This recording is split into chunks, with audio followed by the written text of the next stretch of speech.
चंदा मांगना पड़ेगा, फिर 1.5-2 करोड़ के बोर्ड हो जाएंगे और फीस भी उनसे कम मिलेगी। मैं जो स्टैंडर्ड दे रहा हूँ ना वो 6-7 लाख रुपए वाले स्कूल का दे रहा हूँ। भाई फीस को लेकर बहुत बड़ा लोगों को एक भ्रम फैलाया जा रहा है कि सर आपको देखने वाले लोग तो मिडिल क्लास से आते हैं या लोअर क्लास से आते हैं और आपके स्कूल की जो फीस है वो इतनी ज्यादा है। फीस स्कूल इस हिसाब से नहीं बनती है कि मैं लोअर क्लास को यहां दूं या मिडिल क्लास को दूं, ऐसा नहीं है। स्कूल का अपना एक स्टैंडर्ड होता है कि मुझे ऐसी स्कूल चलानी है और उसके लिए प्रत्येक बच्चों से मुझे कितनी फीस चाहिए, ठीक है, इस पे ज्यादा डिपेंड करती है। हमारे जितने भी जो क्लासरूम है वो सारे साउंड प्रूफ है, सभी में सेफ्टी ग्रिलें लगी हुई है। उसके कुछ वीडियो आपने देखे भी होंगे। हर एक क्लासरूम में एसी है। क्लासरूम की मैंने स्ट्रेंथ आपको पहले बताई है कि 40 बच्चों से ज्यादा नहीं होगी। तो जब इस प्रकार के नियम चलेंगे तो उसकी एक अपनी कॉस्ट आएगी। अगर एसी चलेगी तो उसका बिल आएगा। क्या मैं बिजली बोर्ड में ये बोल दूं, अगर आप ऐसा कर सकते हो मेरे लिए कि भाई विराट सर की स्कूल का जो फीस है वो बिल है, लाइट का बिल, वो कम आना चाहिए क्योंकि उनके पास में लोअर क्लास है, मैं फीस कम कर दूंगा। विराट सर के यहाँ जो किराना का सामान आता है या फ्रूट जो आएंगे बच्चों के लिए वो बिल्कुल लो रेट में आने चाहिए। क्या ऐसा होता है? नहीं होता है भाई। मैं जो स्टैंडर्ड दे रहा हूं ना वो 6-7 लाख रुपए वाले स्कूल का दे रहा हूं, वो भी 1.5-2 लाख रुपए में। आप इस बात पे जज करिए।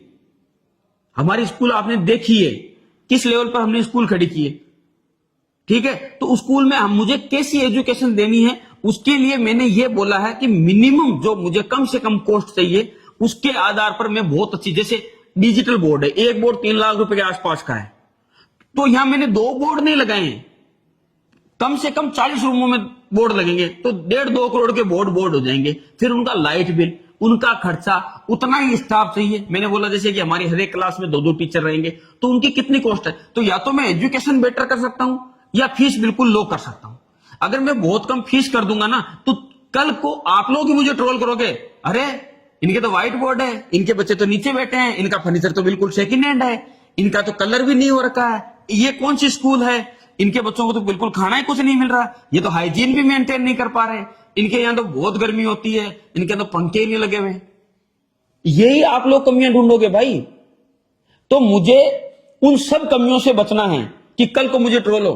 हाँ, स्कूल फीस स्पष्ट है कि भाई हमारी जो स्कूल का स्टैंडर्ड है वो ऐसा है, यदि किसी माता पिता को स्कूल में पढ़ाना है तो उनको इतनी फीस भरनी पड़ेगी। मैंने लोअर क्लास जो बच्चे होते हैं या उनके लिए एकेडमी चलाता रहा हूं, पिछले 5 साल में एकेडमी की फीस 1 रुपया नहीं बढ़ाई। एकेडमी की फीस अगर हमारे पास पहले कोई बच्चा पढ़ा हुआ तो उसको पता है कितनी थी, 1,25,000 से शुरू हुई थी, आज 1,20,000 एक साल की। कम ही किए 5,000 रुपए, बढ़ाई नहीं, क्योंकि मुझे पता है कि वहां पर बिल्कुल किसान वर्ग आएगा, ठीक है। लेकिन स्कूल में तो ऐसा नहीं है कि मैं किसी एक वर्ग को टारगेट कर रहा हूं, ऐसा नहीं है। अगर मुझे वो करना होगा तो फिर वैसी सुविधाओं में करूंगा, मुझे चंदा मांगना पड़ेगा फिर, और चंदा मांगूंगा फिर आप लोग ट्रोल करोगे मुझे कि देखो स्कूल चलाने के चंदा मांग रहा है, कमा के खा रहा है। पहली 2-4 चीजें मैं आपको क्लियर कर देता हूं, फिर अपन फीस पे आते हैं।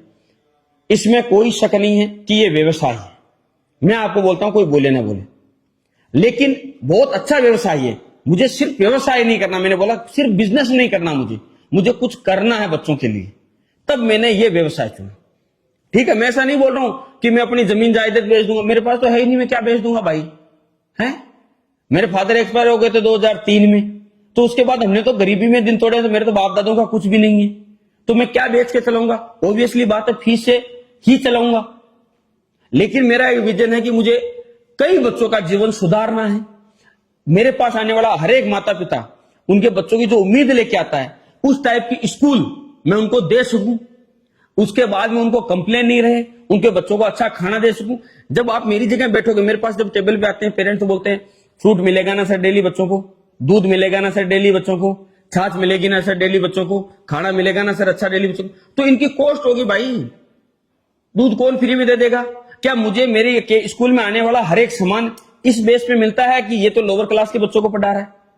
तो फिर मुझे चंदा मांगना पड़ेगा, और मैं चंदा मांगूंगा तब वैसे ट्रोल करोगे। क्योंकि जो लोग गायों के लिए चंदा मांगते हैं ना, उनको कैसे ट्रोल करते हो आप लोग कि ये चंदा मांग रहा है, इसके अपने शौक है। ये नहीं देखते कि वो गायों के लिए कुछ तो कर रहा है, बाकी लोग जो सो रहे हैं उनसे अच्छा तो कुछ तो कर रहा है।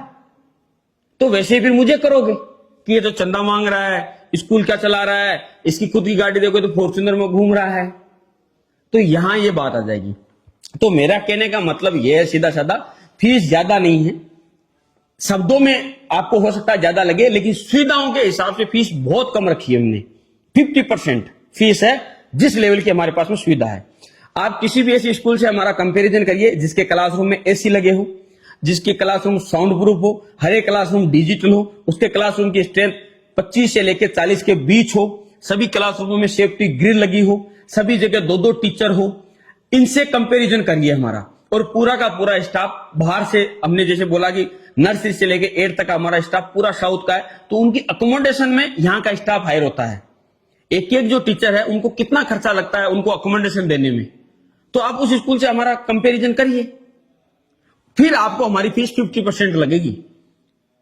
ठीक है, आप गांव डानी के स्कूल से कंपैरिजन मत करिए फीस का, क्योंकि स्कूल का अपना एक स्टैंडर्ड है। जब मैं बच्चों को नीट की तैयारी कराऊंगा, एनडीए की तैयारी कराऊंगा, तो उन टीचरों की अपनी एक लेवल है, उनकी अपनी एक सैलरी है। लाख लाख रुपए से नीचे, 1.5 लाख रुपए से नीचे टीचर नहीं है, तो फिर मैं कैसे कर दूं उन बच्चों को? अकेडमी में मुझे बच्चों को फौजी बनाना होता है, यहां पर उद्देश्य अलग है। बच्चों को डॉक्टर बनना है, इंजीनियर बनना है, जज बनना है, किसी को एनडीए में जाना है, किसी को साइंटिस्ट बनना है, तो उनको हमको उसी हिसाब से लेब देने पड़ेंगे। लेब की कॉस्ट है 40 से 50 लाख रुपए। तो आपको समझना पड़ेगा, ऐसे ही मत अफवाह फैलाओ। कई पेरेंट्स है जिनको अपने बच्चों को यह कराना है, तो उनके लिए मैंने ये आयाम सेट किया है कि क्यों यहां से स्कूलों से एनडीए में ऑफिसर बच्चे क्यों नहीं निकल सकते, क्यों डॉक्टर नहीं बन सकते हमारे स्कूल से, क्यों साइंटिस्ट नहीं बन सकते। इन चीजों की पहल कर रहा हूं मैं। तो ये मुझे पता है ना फीस का स्टैंडर्ड क्या है। जो भी हमारे लेवल की दूसरी किसी स्कूल है उससे कंपैरिजन करिए। आप हमारी स्कूल विजिट करिए, विजिट का कोई चार्ज नहीं है। आइए, आप देखिए, देखने का कोई चार्ज नहीं है। घूमिए, मेरी गारंटी है आप संतुष्ट हो जाओगे। चाहे आप 50 स्कूलें देख लो और हमारी देख लो, आपको संतुष्टि मिलेगी यहां, और फीस भी उनसे कम मिलेगी। तो फीस का कंपैरिजन किसी अन्य स्कूल जो किसी घर में चल रही है, किसी छोटी सी जगह में चल रही है, ठीक है, वहां पर कौन स्टाफ पढ़ा रहा है, कोई 12 पास बच्चियां पढ़ा रही है, उससे हमारी फीस का कंपैरिजन कैसे हो सकता है?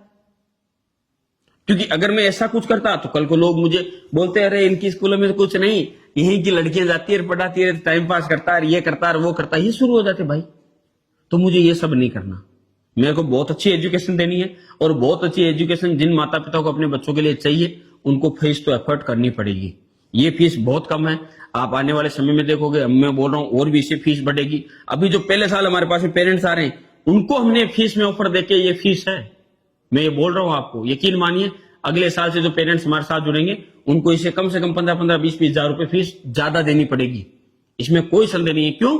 क्योंकि कॉस्ट स्कूल की पहले साल तो मैं अपने आप को प्रूव करने के लिए ये सारी सुविधाएं दे रहा हूं, और वो भी नाम मात्र की फीस में।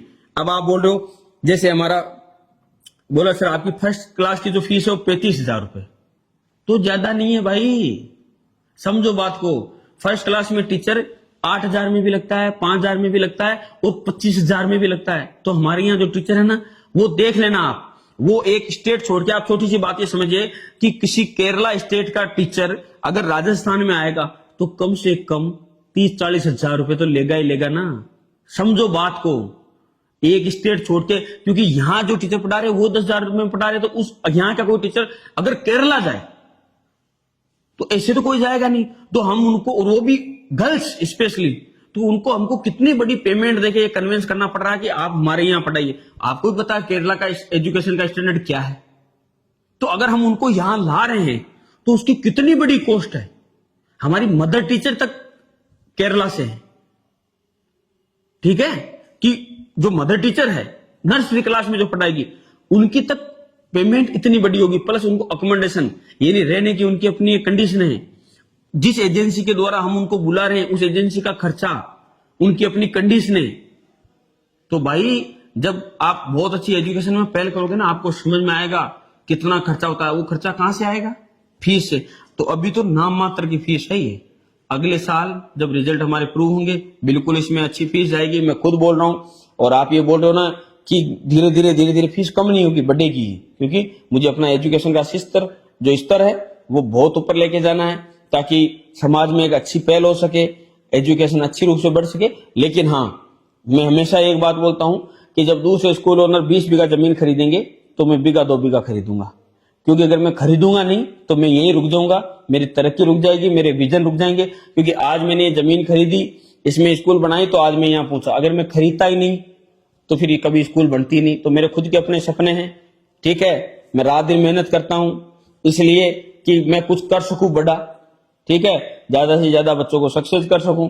और मैं फौजी आदमी हूं, मुझे पता है मैं खुद मेहनत करूंगा तो ज्यादा बच्चों का फायदा कर सकता हूं।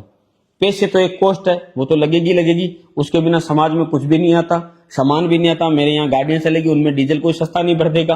गाड़ियां पूरी की पूरी नहीं लिए, अगर वही मैं सेकेंड हैंड गाड़ी लेता, वो कहीं ठुक जाती, कहीं उसका इंजन बंद होता था, मुझे वैसे ट्रोल कर लेते। तब कोई बात नहीं करता कि अरे ये बच्चों से कम फीस में, जैसे मेरे को अकेडमी में ट्रोल करते हैं, ये कोई बात नहीं करता ना कितनी कम फीस में यार ये अकेडमी के बच्चों को तैयारी करा रहा है, कोई बात नहीं करता। तब मुझे पता है। तो हमको उन चीजों से बचने के लिए हमने सारी गाड़ियां नहीं लगाई है, पूरी A to Z सभी गाड़ियों में सीसीटीवी कैमरा, ID स्कैनिंग, ताकि पेरेंट्स के हाथ से जब बच्चा छूटेगा तब से हमारी जिम्मेदारी में हमारे यहाँ टीम बैठी रहेगी, वो हर एक बस को ऑब्जर्व करेगी, बस कैसे चल रही है, बस की कितनी स्पीड है, उसके अंदर सभी बच्चे सीटों सीट है या नहीं। तो जब ऐसी सुविधाएं करेंगे तो इसकी अपनी एक कॉस्ट होती है लाडले। इसीलिए बिना चीजों को देखे, बिना समझे ऐसे ही हवा में बात नहीं करना चाहिए। और हॉस्टल की फीस भी बहुत ज्यादा नहीं है। 1 से 5 तक हमारी हॉस्टल की फीस 1,20,000 रुपए, 6 से 8 तक की फीस 1,30,000 रुपए, और 9 से 12 तक की जो फीस है वो 1,40,000 रुपए। तो आपको ज्यादा लग रही हो सकती है, ज्यादा नहीं है। सभी जितने भी रूम है उनमें सब में AC है, यानी एयर कंडीशनर रूम है, सभी में 2-2 वॉशरूम है, अटैच बाथरूम दिए हुए हैं। आपको नल फिटिंग में दिखा सकता हूँ, जैगुआर जैसी कंपनियों की नल फिटिंग है, ताकि बच्चों को ये नहीं कि उसमें नलकी में कहीं से पानी चल रहा है। ये हर दिन उनके वॉशरूम साफ होंगे, सफाई का, हाइजीन का इतना ध्यान रखा जाएगा। तो ये उन चीजों की कॉस्ट है, ठीक है। 5 टाइम बच्चों की मील ऐड की गई है कि जो भी बच्चे हमारे हॉस्टल में रहेंगे उनको दिन में 5 टाइम मील मिलेगी। सुबह ब्रेकफास्ट, फिर लंच, फिर स्नैक, फिर उसके बाद में शाम को खाना, रात को दूध, ठीक है, फ्रूट व्रूट सब इसमें ऐड है। और बहुत अच्छा खाना ऐड, आप आगे वीडियो देखोगे तो उसकी कॉस्ट है, उसके अलावा और कुछ नहीं है। इसीलिए थोड़ा बात को समझो, किसी के कह देने से फीस ज्यादा कम नहीं होती लाडलो। इस नैरेटिव को थोड़ा बदलो, ठीक है। जय हिंद, जय भारत।